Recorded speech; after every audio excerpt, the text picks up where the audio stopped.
The Arena, a multi-platform gaming news podcast, is brought to you by, well, of course, you.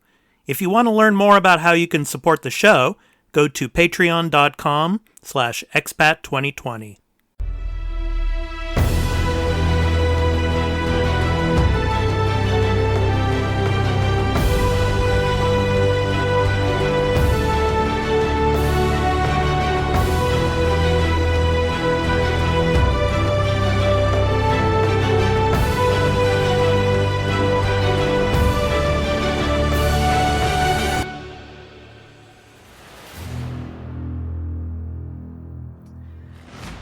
Hey everyone, welcome to The Arena, a multi-platform gaming news podcast. This is episode 26. I'm your host, Expat, along with my co-host, Dan, who doesn't want to go by any other prefixes or suffixes.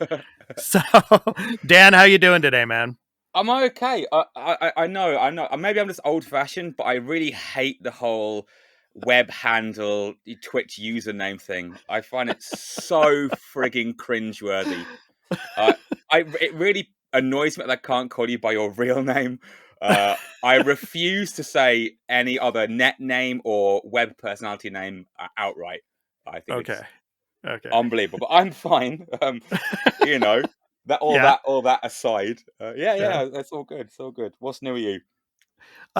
Just hanging and kicking out, kicking back and just doing my thing, man. Just going to work and you know, coming back home, and then in the evening doing the news streams on Twitch and Sure.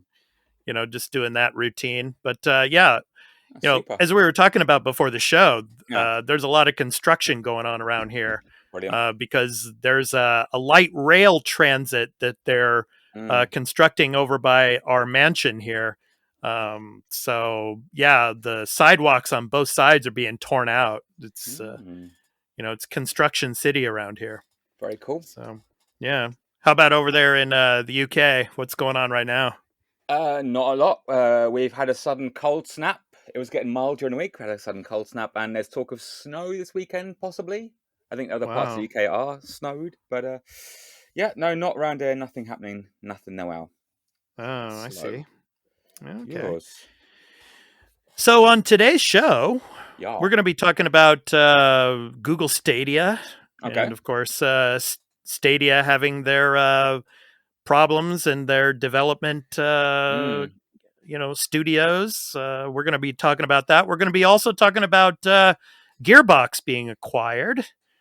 So that's an interesting story in itself. And then we'll be talking also about some more game delays. So a few more game delays have come through and come down the pipe. So we're going to be discussing that as well. And then, Dan, what's your retro topic this week? I fully intend to talk about the GoldenEye XBLA situation. Awesome. So look forward to that. Cool. Okay, so before jumping into what Dan and I have been playing, I want to tell everyone out there that this episode will be going up on Patreon at patreon.com/expat2020 in early access for the first 3 days after recording. So if you'd like to support the show and become a patron at the entry tier 1 level at $1 per month and get early access to every episode and listen ad-free along with other perks, including exclusive post-show content that we do every show and special bonus episodes, please visit patreon.com/expat2020 for further details. On Tuesdays each week, the podcast will be uploaded to all of the free podcast services where you can find us on any podcast app for iOS or Android, Spotify, Amazon Music, and my YouTube channel, Expat 2020 Gaming. Just download your favorite podcast app or open Spotify and search for The Arena, multi-platform gaming news podcast. Subscribe, follow us, post a review, and leave us questions, comments, and feedback if you like, if that feature is available there, and spread the word about the podcast. We also have a website for the podcast at expat2020.podbean.com, where you can follow us and leave questions and comments as well. Finally, you can also follow us on Twitter at The Arena, AMPGNP, which stands for a multi-platform gaming news podcast, and leave questions or comments that we may read on a future episode. So, Dan, what I've been playing, last night after the news stream on Twitch, I started The Falconeer. The Falconeer. Yes, it's on Game Pass, and I just wasn't having it, man. I mean, Mm. I'm sure it's probably a great game and a lot of people are probably enjoying it, but I just cannot handle the twin stick flight sim type of games. It's Right. just not for me. Uh, I was basically on stream for almost an hour and a half, Yeah. embarrassingly trying to land a falcon on the top of a cliff, and I just couldn't do it. I mean, Oh. the twin stick flight sim Yeah. situation in this game, it's just so sensitive. Oh. It's really difficult for me to handle. Maybe it's just me. Maybe Mm-hmm. I'm just getting to be an old pathetic fart when it comes to playing those type of flight sim type of games. I don't know, Yeah. man. But I mean, it's a very colorful game, and it was developed by one individual, kind of like Stardew Valley. Yeah. So yeah, it's the landscape. I mean, basically you're around an ocean environment and you're flying towards some island areas in the ocean. It's very beautiful, very Okay. colorful, but yeah, it just wasn't for me, man. Uh.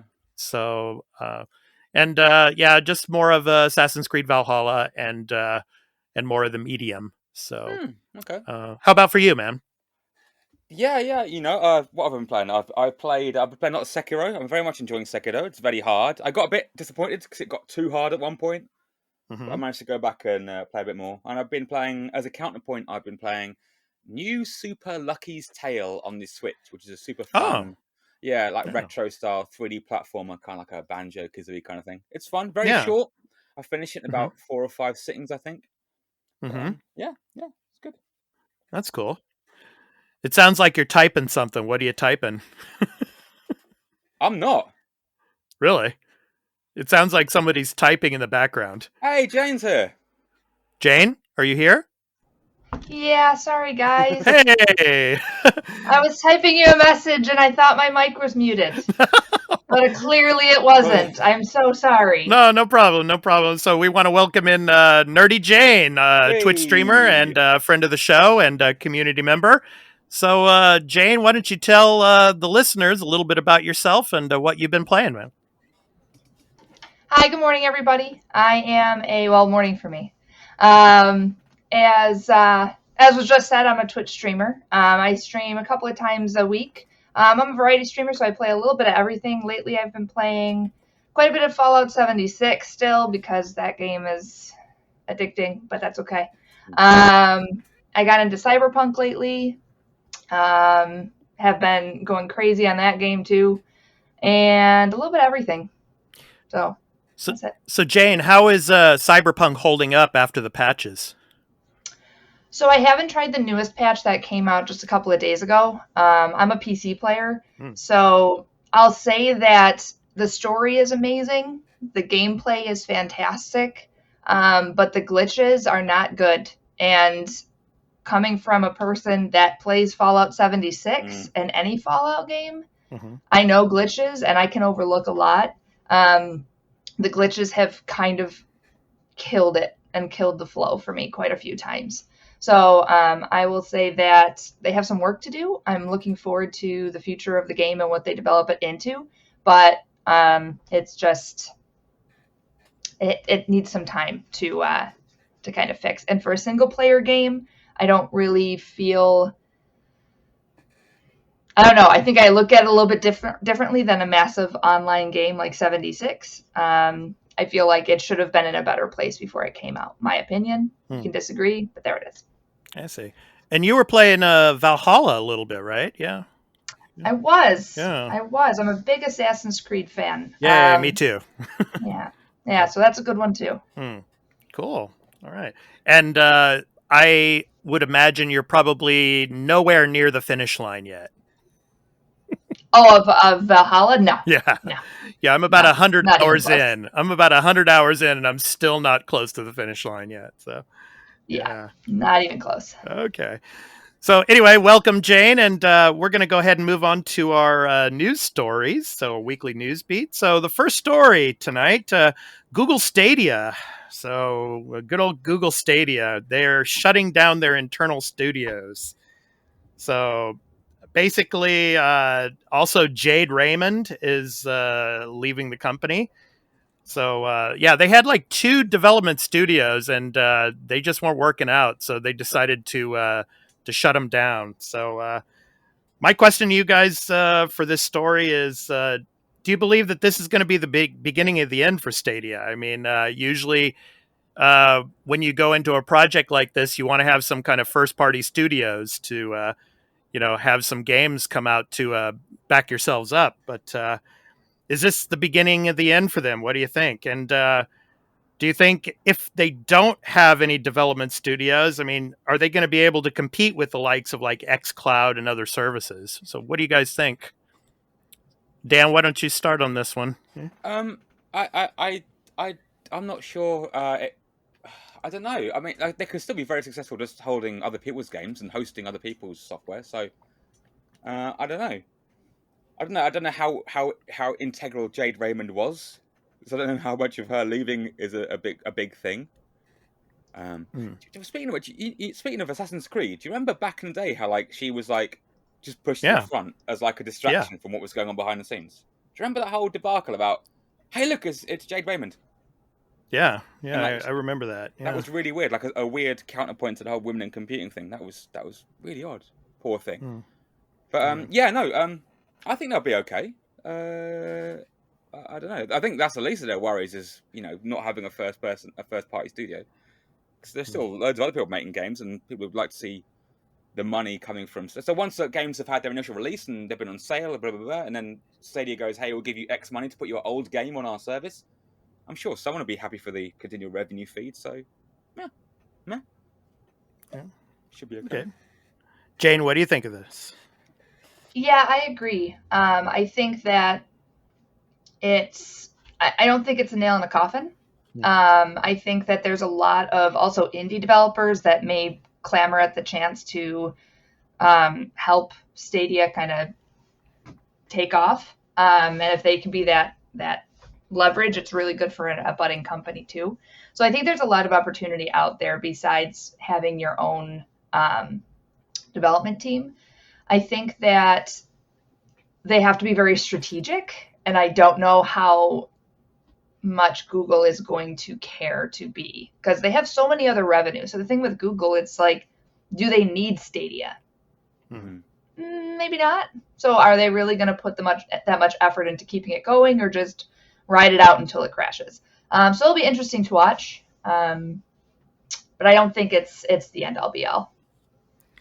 Yeah, they're putting so much money into it. I don't think they would just shut it down after closing a couple of studios. And they might actually open up new studios in the future too. We'll see. But I keep meaning to try it. I might try it, because I'm not a PC gamer. I haven't got a spec PC. But the idea of they've got loads of spec PCs all running in server farms, and I could quite merrily play these games without all the faff. So I don't know. I might give it a go. I might try it, and I'll report back. Oh, it's only £9 a month. It's not bad. Anyway, so go. A friend of mine actually just picked it up, Stadia, and did a review on it. I haven't watched their review. They put it up on YouTube, but he said he was pleasantly surprised. It sounded like it was better than he thought it would be. So yeah, I imagine. And he's a big PC player, so. Yeah, I imagine. Obviously, when it came out, there was loads of issues, latency, and the games didn't look very good, and blah blah blah. But it's been, how old is it now? 6 months or so? It's been out a good long while, right? So yeah, since last year, yeah, definitely. So. Yeah, quite a while. Yeah, so perhaps by now, or we can play Cyberpunk on it, and that's interesting. We probably have to buy it though, right? You can't just rent it. Anyway, that's by the by.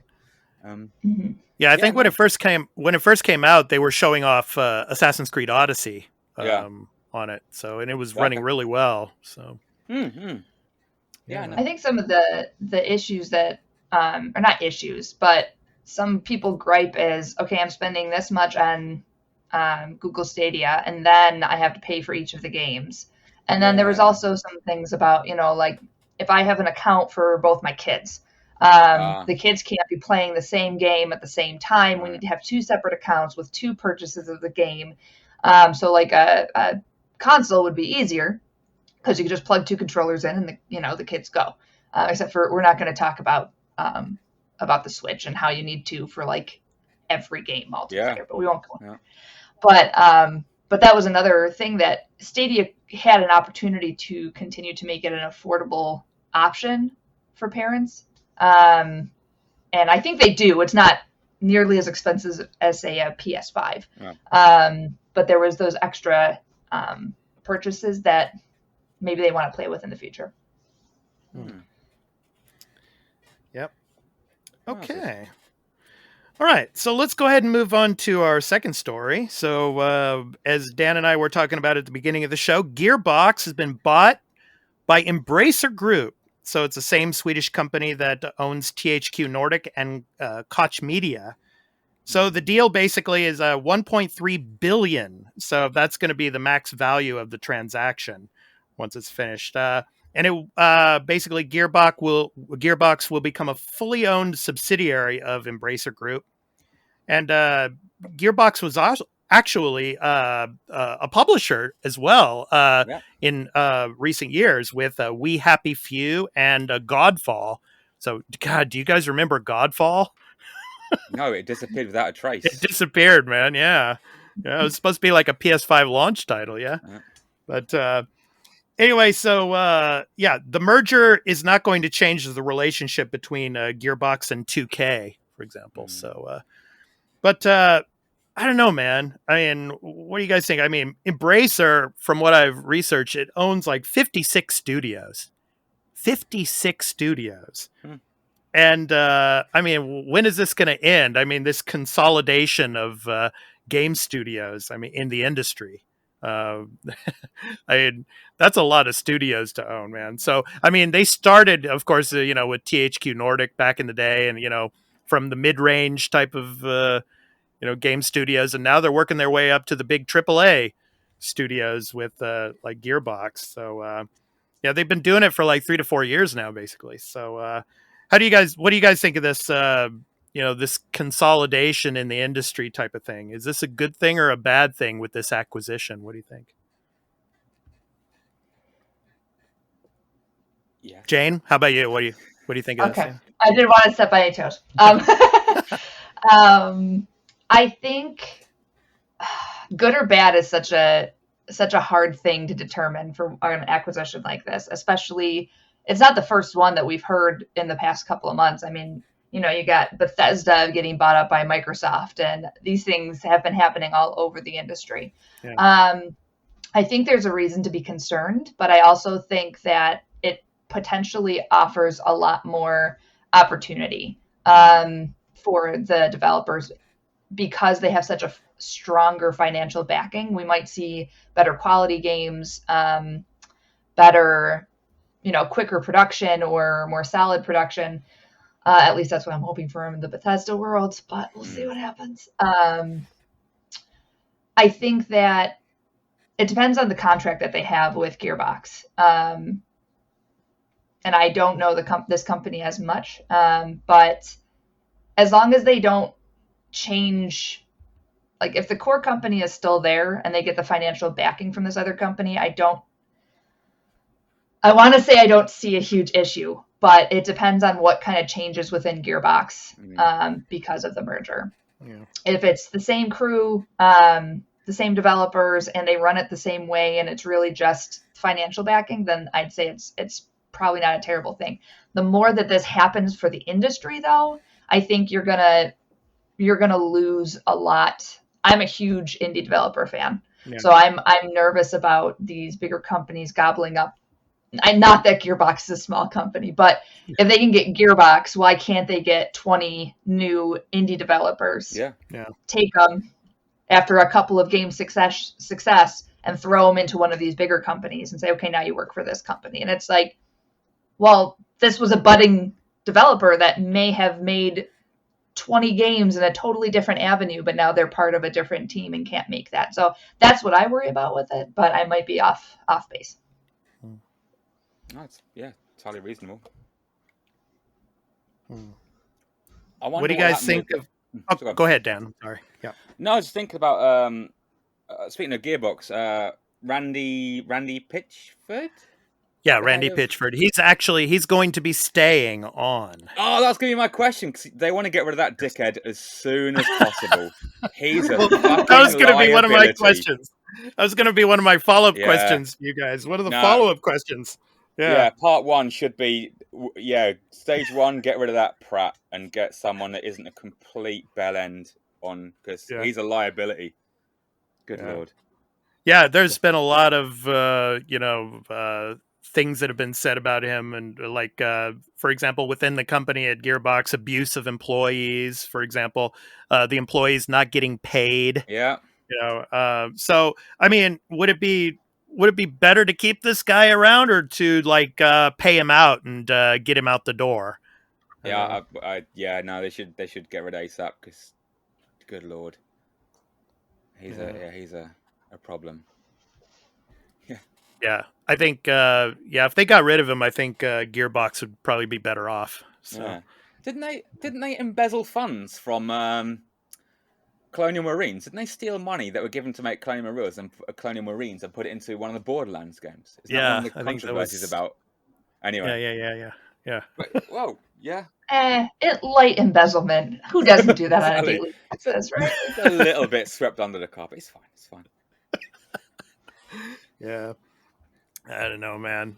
But, we'll see. But for the time being, it looks like he's staying on. But maybe once the acquisition goes through, maybe, I don't know, maybe Embracer Group will just, take him aside and say, okay, here's a bunch of money. Leave. Yeah. We'll see. Yeah. I don't know. Yeah. That'd be ideal, because, the guy's extraordinary.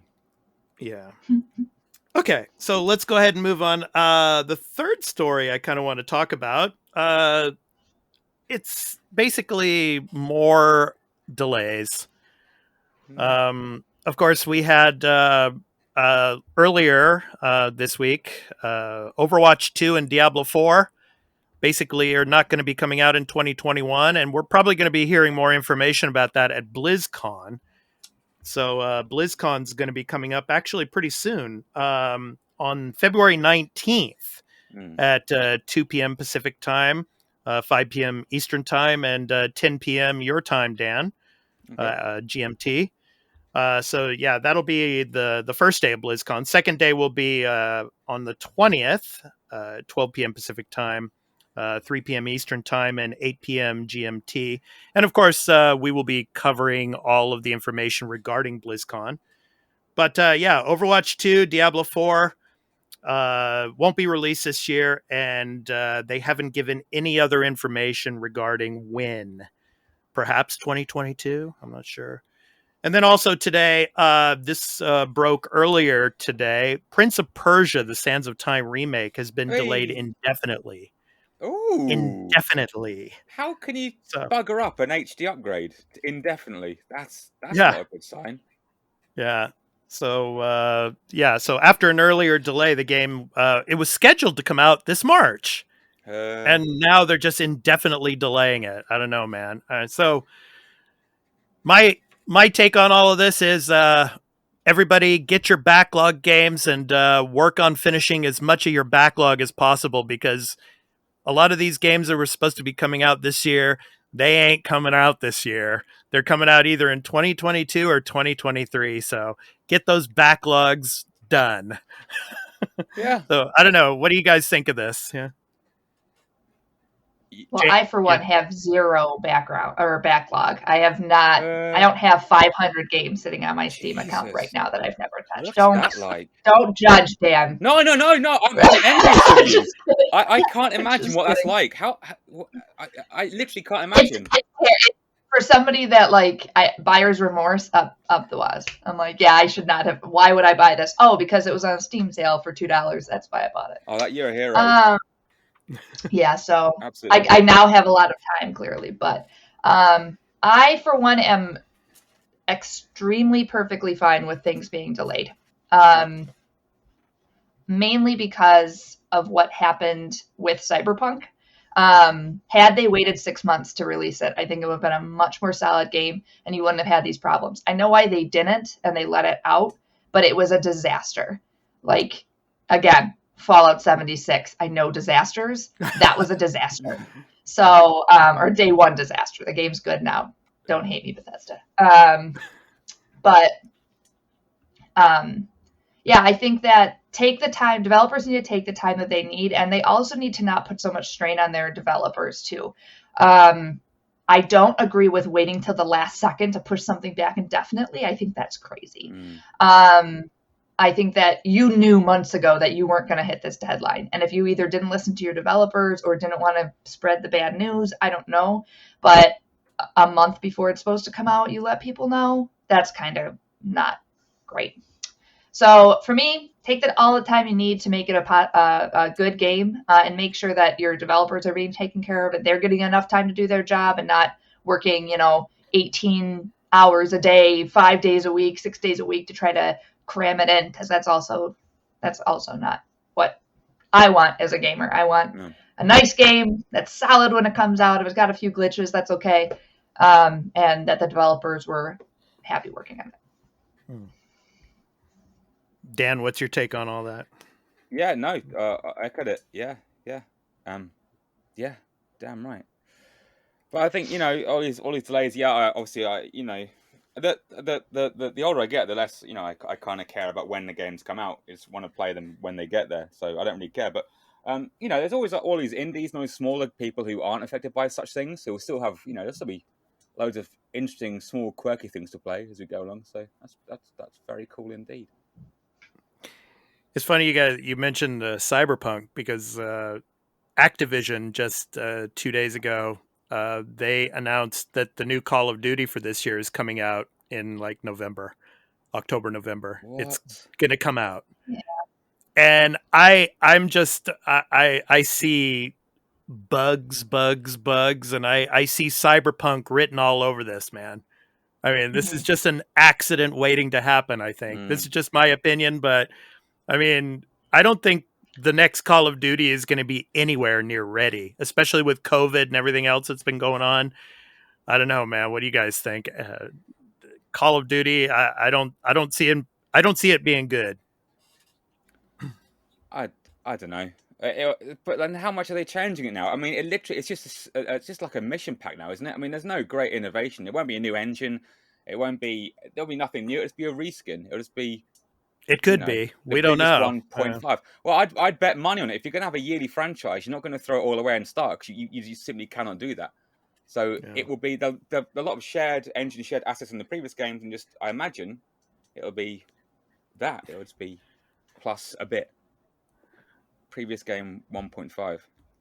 Yeah, I mean, most of the story campaigns are only like DLC length anyway. So yeah. So I can't imagine it being a. Yeah. Jane, do you play Call of Duty? Have you ever played it? Yeah, I was actually a big Call of Duty fan, and back in like my Xbox 360 days. I used to play a lot of Black Ops 1. I was so good at it. But not anymore. I play it once in a while. I played the free one, the Warzone. That was pretty fun. Yeah. But it was free, so I gave it a shot. Yeah. I agree. I think that doing a first-person shooter, there's one of two options that it's going to happen, because it's a yearly thing now. It's going to be horrible and it's going to be buggy, and they're going to go back to every couple of years, or it's going to be like Madden, and it's just, here's some new players, here's some new characters, and then every couple of years they add a feature that's like, oh wow, this is really cool and kind of worth the game. Yeah. So I think that it's gonna. I don't think it's gonna do great. I take that back. I think it'll do fine, and it'll keep them wanting to do a game every year. But there's also a thing called burnout. Yep. And eventually people are not going to want to spend $60, or if there's a collector's edition, $80 for the same game just reskinned. And that's kind of what happened to Madden. You don't hear a lot of people talk about, oh, I got the newest Madden today. There are people that will get Madden every year. Same with Tiger Woods, same with any of the sports games. But there's fewer and fewer that will go out and buy the game every year because it's just new players, you know? I have it from last year. If I really want to play a football game, I can just throw it in. Yeah, you're just updating the rosters, basically. You know, so. Right. And a smidge on the graphics, maybe, but there's no new features. And the new features is what drives people to want to continue to buy the game. Yeah. So, So yeah, I think they're going to have some work to do. And again, if they're adding all these new features, that means the developers have to work harder, and now you're crunching the developers to make a game. And who's it going to fall back on? It's not going to fall back on the company. It's going to fall back on the developers. And that's not fair for them, because you gave them a year to make something that's worth playing. Like, I don't know. I don't agree with once a year games. Assassin's Creed was doing it for a while, and we saw like the lower quality that they were pumping out once every year or year and a half. So yeah, Unity. Yeah, I think that's we won't. Yeah, that's exactly what I was thinking of when I said that was Unity. Yeah. I didn't want to call anybody out, but there it is. Yeah, Unity's what did it in, and then they had to, just back off and say, okay, we're going to do this biannually now. And then they came out with Origins, and that worked. It was very successful. So, yeah, they definitely caught their flow in Origins. Yep, definitely. Yep. Okay, well, let's go ahead and move on to our topic of the show. So, our topic of the show this week is the comfort game. So, obviously, we have games that we love to play, but the comfort game, in a sense, is like a game that we can go back to over and over and over again. We just don't get enough of it. We can continue playing it forever. So, I mean, for me, a game like that is Assassin's Creed, because I've loved it since the very beginning. I can go back to each and every one of those games. It's a game that I really enjoy the controls, the feel of it. Even though it can be a little frustrating at times, trying to climb and to jump through windows and things like that. But those are games that I love to go back to over and over again. Of course, I'm a person of history. I love history. I studied history in college. And of course, the Assassin's Creed games have that, historical feel to it.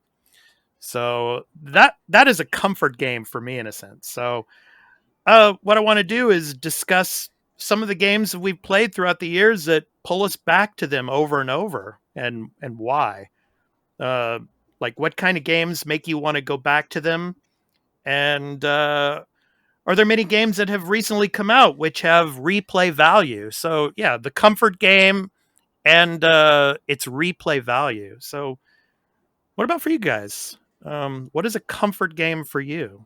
Dan, what about you first? Wow, there's quite a few. I mean, one of the good things about the Switch Online free collection of SNES games is that about half of those are what I'd consider like those comfort games. A lot of those are something you can just go back and play endlessly just to relax or just to, distract yourself with, I suppose. So things like, actually this morning I was playing Donkey Kong Country just for a laugh, just 'cause it's that damn good and it's just that fun to sit down and have a mess around with. So things like that, Super Mario World, Super Metroid is on there. Just so many good games on there that just allow for this, that state, that feeling you're describing. So they're pretty good for me, I suppose. Okay. Yeah. Okay. Jane, how about you? This was a no-brainer for me. Harvest Moon. Harvest Moon is like the one game that I could go back to all the time. It's why I love Stardew. But Harvest Moon is like that original, and Switch has just been remastering a lot of the originals. So, not remastering, like redesigning and putting back through. So I just recently picked up the Story of Seasons. Yeah. I don't know. It's called, I think that's it. The Mineral Town one, and I can't wait for the next one too.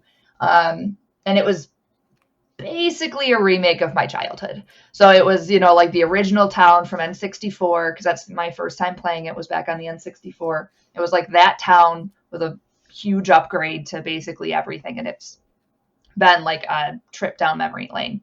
So Harvest Moon is the one game. I'd say November-ish, I'll get the itch, and I'll have to sit down and play it, because I got it for Christmas when I was a kid, and I just hours upon hours of playing that game. So every November-ish I have to play it, and then sprinkled throughout the year I'll pull out my Nintendo DS version, or I have almost all of them. So that's my game.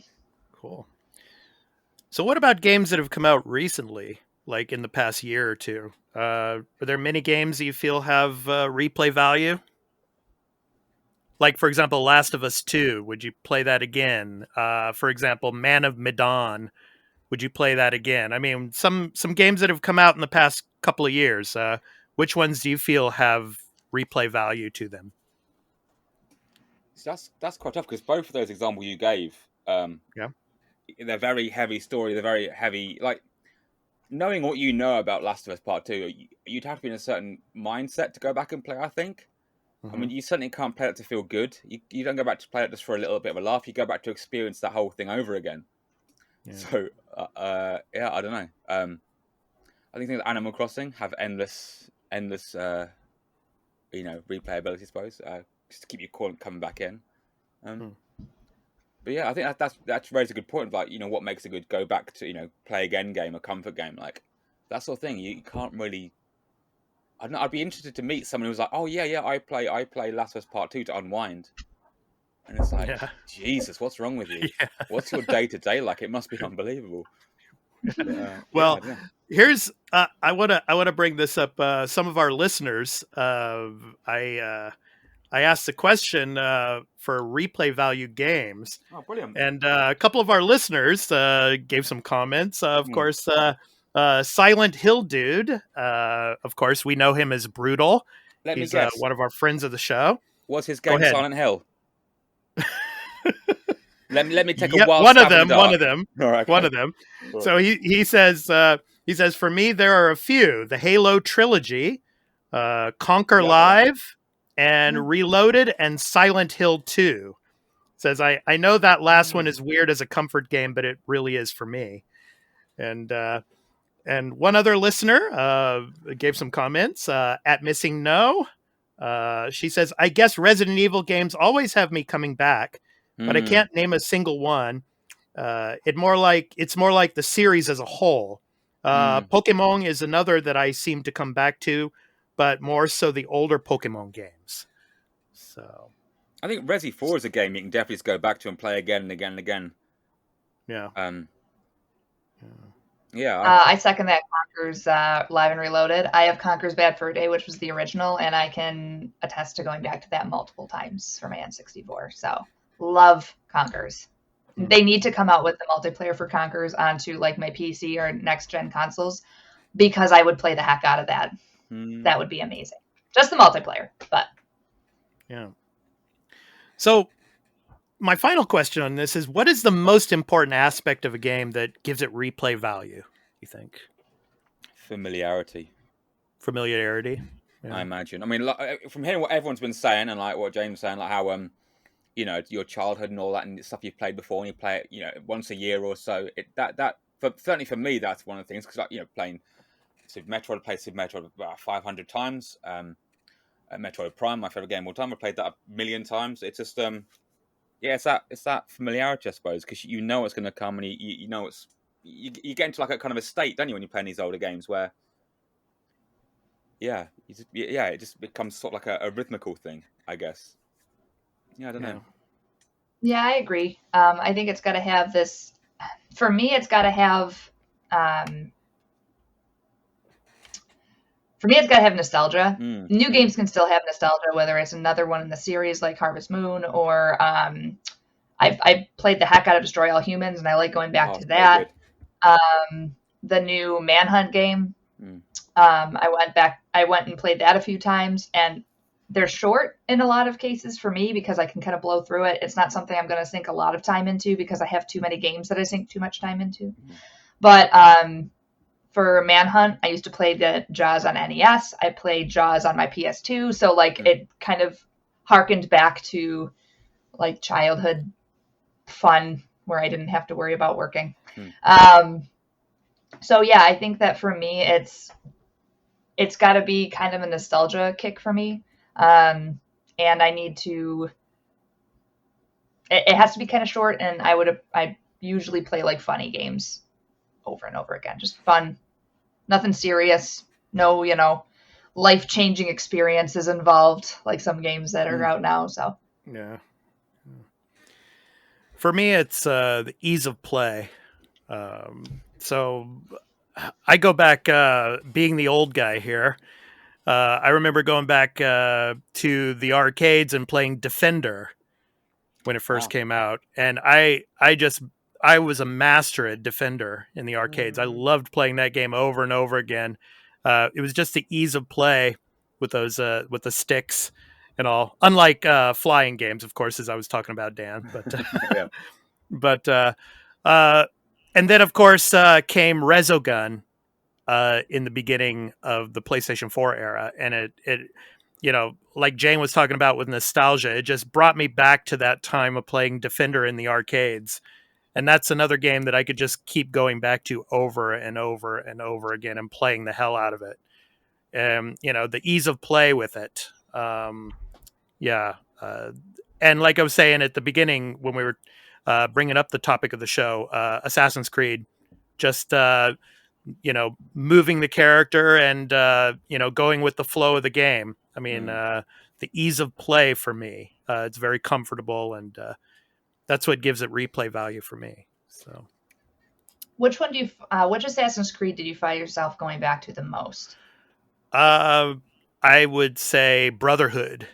I loved Brotherhood. Okay. Yeah, with Ezio. Yeah, that was a good one. Second, I would probably have to say Odyssey. Odyssey was an amazing game, and I just loved the character. Cassandra was an amazing character to play, and I loved the landscape, you know, the Greek islands and everything. So, yeah, that's interesting because they're so different in gameplay to me. Yeah, correct me if you disagree. The gameplay, yeah, is different. Yeah, but yeah, and I think that to me, not to get like a review on like the newer Assassin's Creeds, but I feel like it's too different. Like when I go into Assassin's Creed, I don't necessarily want to play like a RPG. Yeah, and that's what it is now. Sense? Yeah, right. Yeah.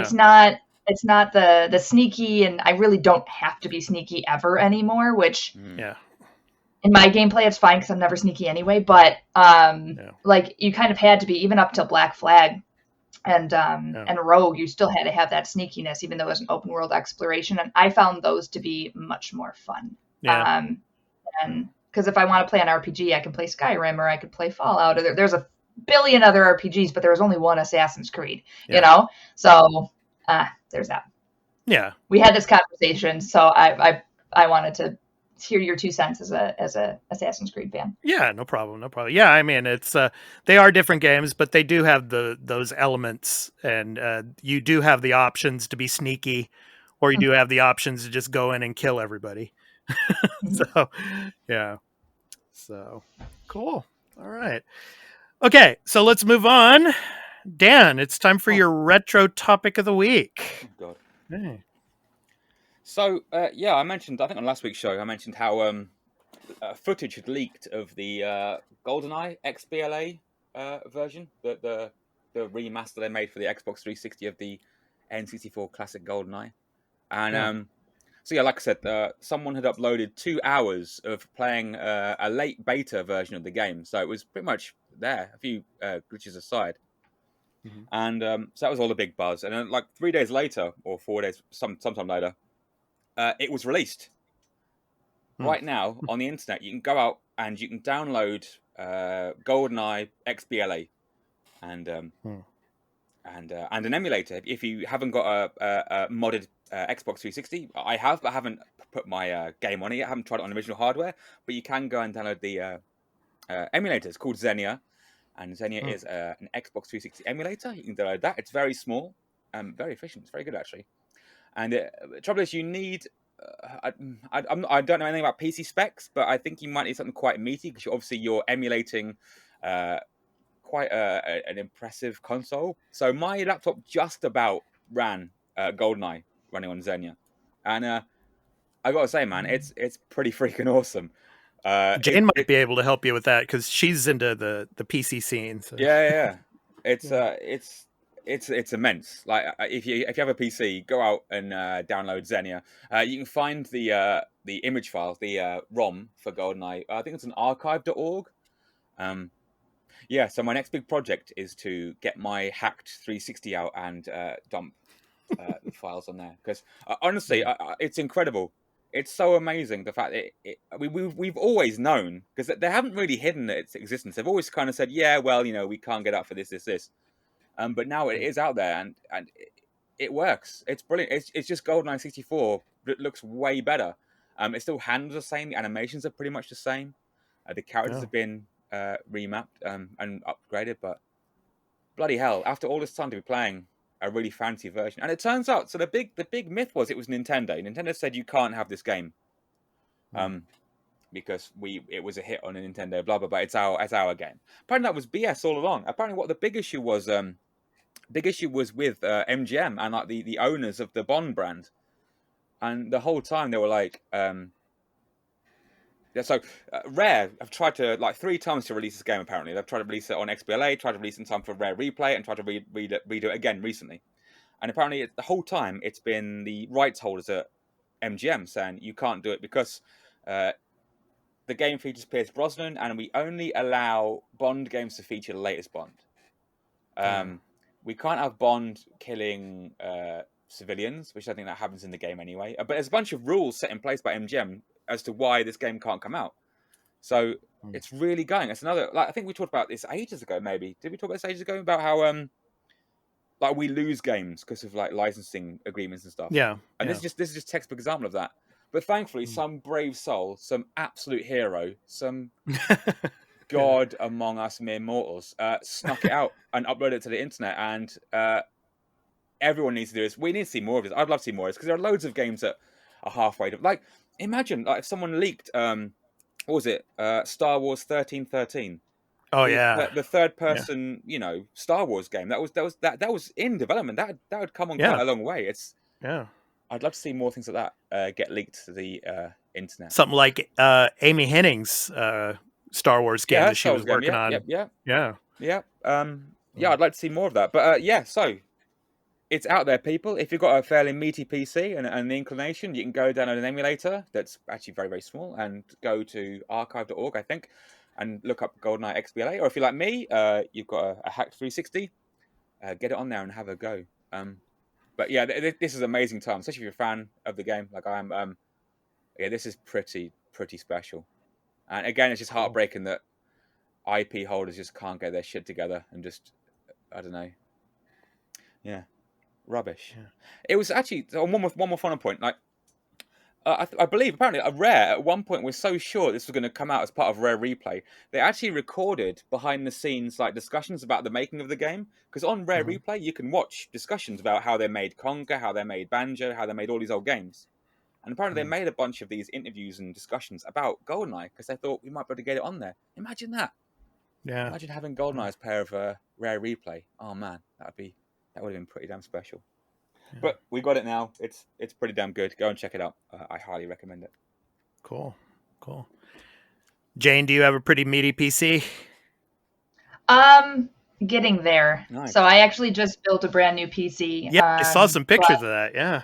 Yeah, and it's giant. I didn't realize it's one of those cases that make enough room for a liquid cool system, even though I don't have one. So me making it, I was like, "Ooh, look at all this room I have," or building it, I should say. But I couldn't get a graphics card to save my life, and now they're starting to get back in stock. Of course, as soon as I finish building it, now my graphics cards are coming in. I was looking at getting a brand new, like top of the line graphics card for it, but the last generations was like the only ones I can get my hands on, and they were running like $1,200. My whole PC was under $2,000, just under. So for the graphics card to be that much, I said nah. So I went even lower. So I have my graphics card needs to be updated. After that, it will be certified beefy. But until then, it is kind of like a Whopper Junior. It's like a little one.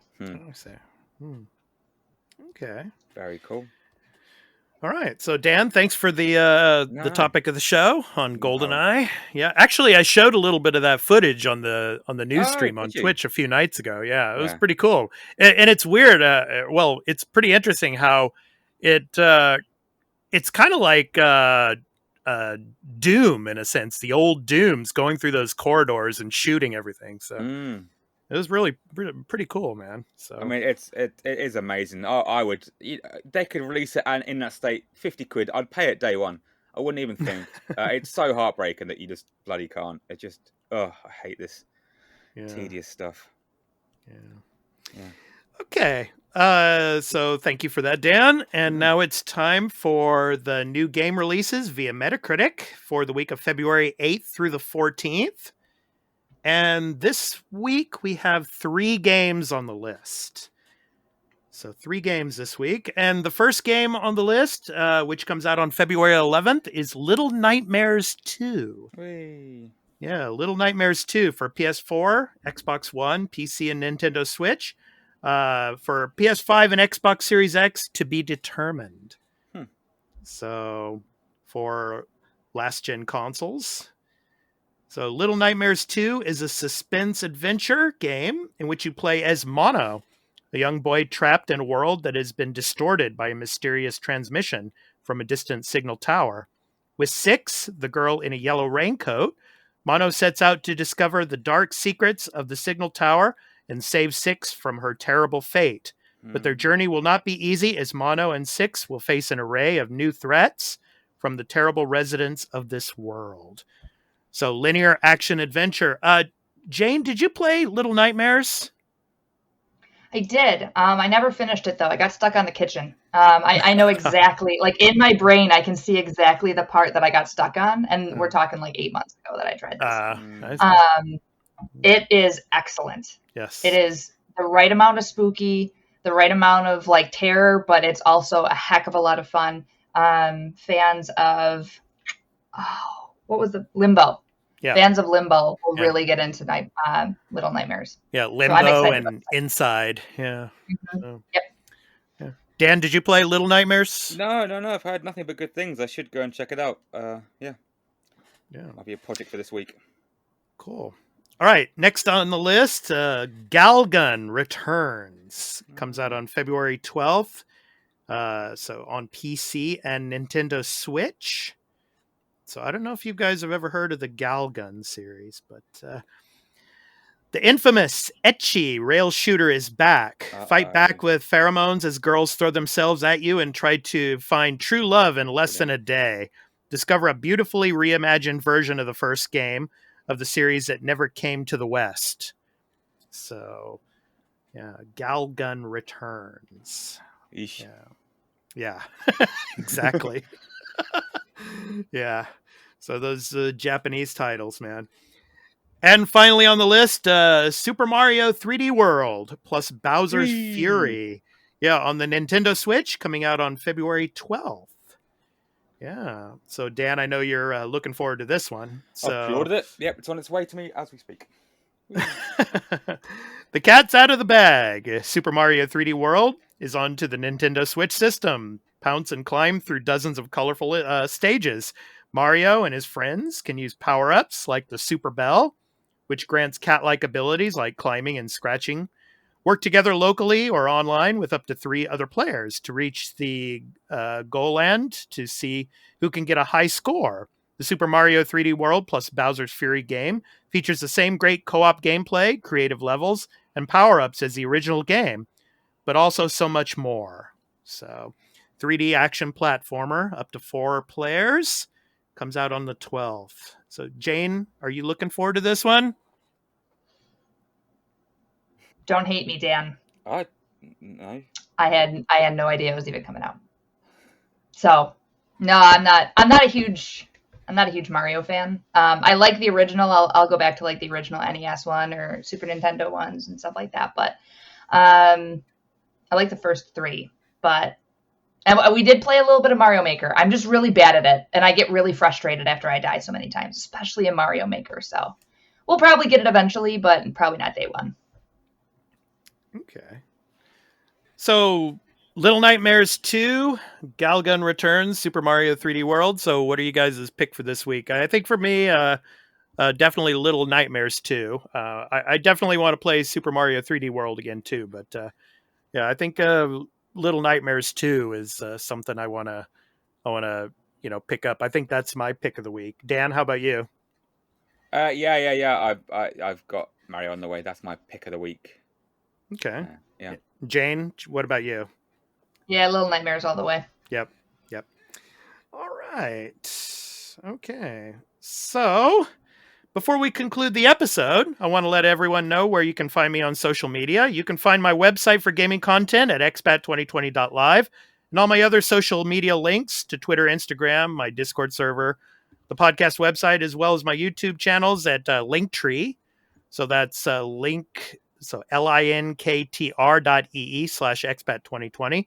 And I'm also a live streamer and a Twitch affiliate, and you can catch my live streams on twitch.tv/expat2020 as I do gaming live streams and a supplement to the podcast Monday through Friday called The Arena, a multi-platform gaming news weekday live stream from 6 a.m. Pacific Standard Time, 9 a.m. Eastern Standard Time, and 2 p.m. GMT. That does it for me. Jane, where can people find you on social media? I'm usually on Twitter at Jane_nerdy. And I'm also on Instagram at NerdyJane TTV. And then I don't know if Twitch is considered social media, but again, I'm a Twitch streamer, so you can find me on Twitch at NerdyJane. Okay. And Dan, what about you and what's going on for this week? Well, I'm on Twitch, but I'm very rarely on Twitch. I'm not really up to much. If I can be asked, I'll stream something. I'm really not big on the whole streaming thing. Quite an antisocial gamer, actually. But so yeah, you might see me on my channel's Press Start to Game on Twitch. Also Press Start to Game on YouTube, where I have some video stuff about games and stuff I've played. But yeah, cool. All right. And what are you playing this coming week? Of course, Super Mario 3D All Stars, right? Yeah, in a week's time. Yeah, I should be playing that. Yeah, I don't know what else to play. I don't know what to play. Like I said, I can't play so I'm playing Sekiro, but my pad is broken because I've thrown it across the room too many times. So I can't play Sekiro. So I'm gonna have to fill my days with something else until I get my PS5 and/or a new controller. That's a fair reaction to Sekiro, though. Yeah. So nobody can fault you there. It's really good, isn't it? I love Sekiro. It's really good. Oh no, it's great. But throwing the controller is a very normal response. It's hard. It's properly hard. Yeah. It's harder than Bloodborne by quite a stretch. But then you can't compare it because it's not meant to be like Bloodborne. Like From Software said, this ain't Bloodborne. This ain't Dark Souls. You can't play it the same as these other games, and you really can't. It's very very different. But, yeah. And Jane, what's your schedule this week? What are you streaming? What are you playing? Fallout 76 is usually my one a week game on stream. So Thursday I usually do that. Thinking about getting back into Conan, to be honest. I'll be honest, Valhalla didn't catch me like I was hoping it would. I know it gets better. I think I want to play it off stream a little bit to kind of get the story better. Because I'm such a lore hound that I feel like I'm missing things. So probably a little Conan. And then I might get back into Five Nights at Freddy's. Ooh, that's also hard. Yeah. That's a tricky game. I have the pattern down for the first one, but not to get down in the rabbit hole. But Five Nights at Freddy's terrifies me beyond belief. It's scary. And I did it for a reward for a charity event I did, and I played like the first. I think we got to night 4, and I'm like kind of in love with it. And the lore is horrifying, terrifying, scary, but like it sucked me in hard. If anybody out there loves lore, look up Five Nights at Freddy's lore, and you don't mind horror movies and stuff, look up Five Nights at Freddy's. The lore is like amazing. It's a little convoluted at times, but the basic, like the overall story is just so good. And I really want to play the new one. So there, I just went on a total tangent. There you go. Cool. Well, thank you so much, Jane, for coming on again. This was your second appearance on the show, and we really appreciate you coming on, and we hope to have you on again soon. Thank you so much. And we hope you stick around for our post-show. We do a post-show for about an extra 20, 25 minutes or so, and we talk about anything and everything. So, yeah. So thank you so much for coming on the show with us. Thank you. Thank you. Yeah. Okay, so to end the show is our indie recording artist spotlight. Spotlight is on Kip Wilde this week, singer-songwriter who credits his musical and spiritual journey as the inspiration for his songs of loss, longing, and devotion, sometimes seasoned with a heavy dose of nostalgia. From his album titled Beasts of the Earth, and the song is called Young One. So this has been The Arena, a multi-platform gaming news podcast. I'm your host, Expat, along with my co-host Dan and our special guest, NerdyJane. We hope to see you in the next one. So take care, everyone. Peace out. Bye.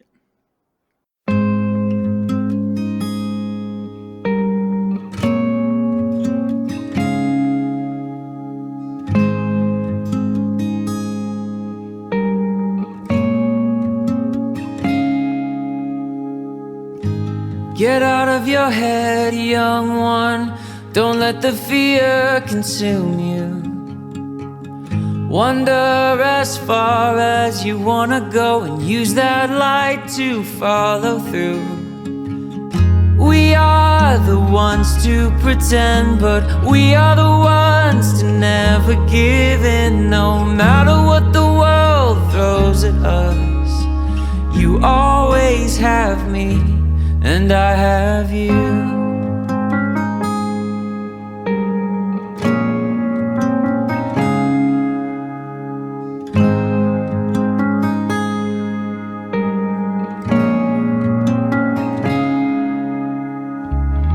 Don't speak a word of regret, your defeat won't go unnoticed.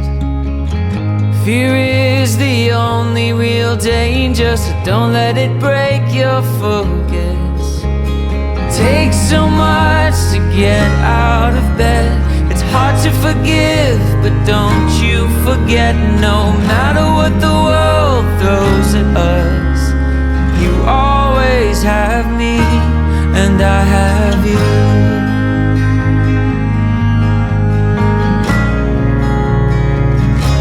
I have you.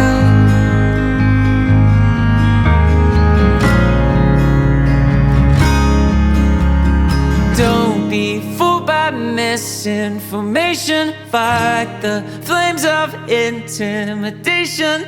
Don't be fooled by misinformation. Fight the flames of intimidation. Don't be fooled by misinformation. Fight the flames of intimidation. Don't be fooled by misinformation. Fight the flames of intimidation. Don't be fooled by misinformation. Fight the flames of intimidation. No matter what the world throws at information, no matter what the flames of intimidation. We are the ones to pretend, but we are the ones to never give in. No matter what the world throws at us, you always have me, and I have you.